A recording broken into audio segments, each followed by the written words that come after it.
there, and welcome back to Reading Rule, y'all. I'm Dr. Shay Parton, and this is the last video in our series on Sadie by Courtney Summers. Here, I'm going to be talking a little bit about how I might teach this text.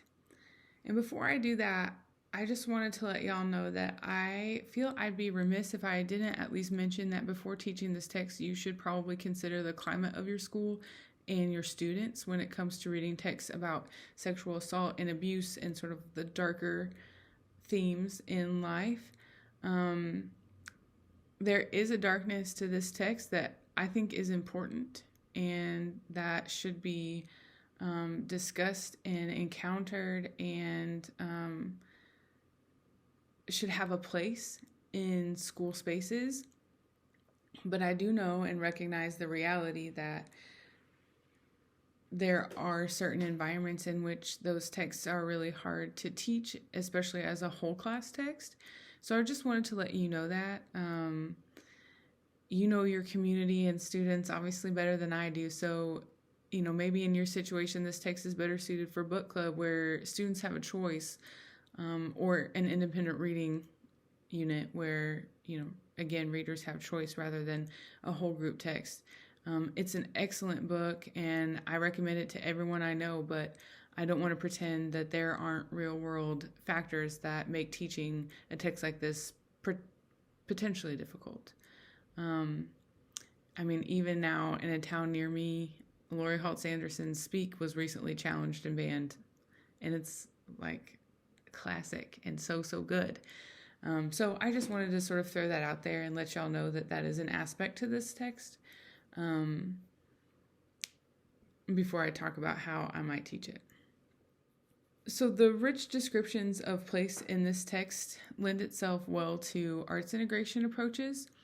Using finger painting is one of my favorite go-tos for arts-based integration in my classes. I talk about it a lot. I used it a lot. Photography is another potential way to involve students in thinking about place and thinking about description and engage with the descriptions of text in physical and aesthetic ways, because those can help students process and ask questions about the role that place plays in texts and lives. I've written more about this in a book called Arts Integration in Young Adult Literature, Strategies to Enhance Academic Skills and Student Voice, which was edited by Becky Maldonado. If you'd like to know more about that book or about how I've discussed using arts integration to teach that book, there is a link to the book in the description below. But in general, students could use finger painting as a low-risk and accessible artistic way to represent the descriptions of place and or character arcs in the book. This activity speaks to standards surrounding setting and characterization. So, if anyone were to ask you how finger painting connects to the standards, you could tell them it totally does.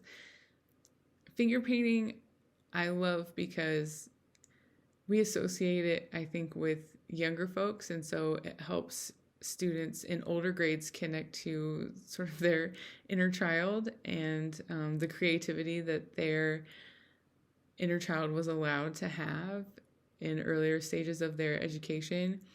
It's also a mode in which you don't have to be hyper-realistic. You can be if you'd like to be and you want to go that route, but it doesn't have to be that way. And so its connection to the abstract also can do really important things for how we're examining and analyzing certain aspects of the text. I just wanted to plug that as a way to get students excited. Whenever I would use it in my classes, I would get the first couple of students in the second period after first period would come to the door and be like, "Miss P, shut up, no way, we're finger painting today."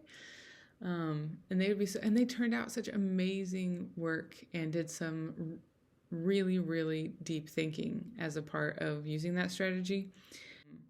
I'm not going to talk about it too much here just because I don't know that we have the time. I don't know if you really want to hear me wax poetic about finger painting that long, but in general, what I did with students was I would, just the way that we, teach writing, I would model for them different techniques, possibilities that they could use in their finger paintings, and sort of modeled the thinking, made my thinking visible. Like, here's this passage on place, and here is how I might create a painting that corresponded to that place.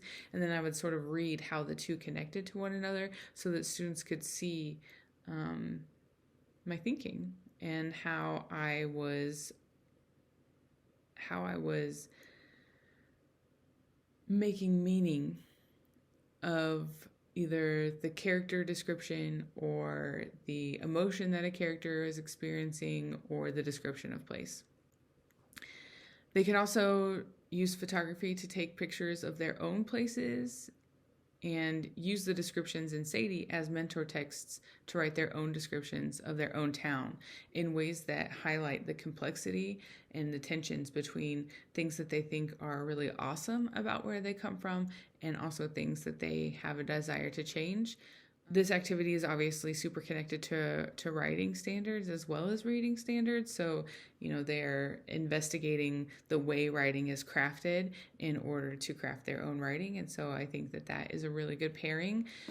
There's also this technique called photo voice, where at the end of a unit like this, there would be some sort of exhibition of students' pictures and the statements that go along with their pictures, where stakeholders of the community would come in and there would be a discussion about ways that the community could be improved. And so there's an authentic audience there for students' work and, a way for them to engage with their community through civic participation and thinking about how their communities could become even better than they already are. So that's another really cool way to connect with place and setting and also with students' own communities. So those were the two things that really came to mind first when thinking about how I would teach this book. Obviously, there are other techniques and ways to engage students with the text and examinations of place and reading and writing. But those were the two things that I came up with right away and that I know that I would have fun doing because I've taught them in one way or another before. So hopefully you find that helpful and can use that as a launch pad for what you think would work really well in your classroom. I would love to hear if you end up doing something like this with your students. So if you do, please reach out and let me know. That's it for today, and that wraps up our series on Courtney Summers' Sadie. Thank you for following along and being here. Really appreciate you.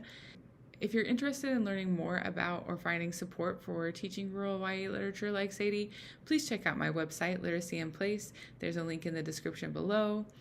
Thanks again for stopping by. Y'all come on back now, would ya?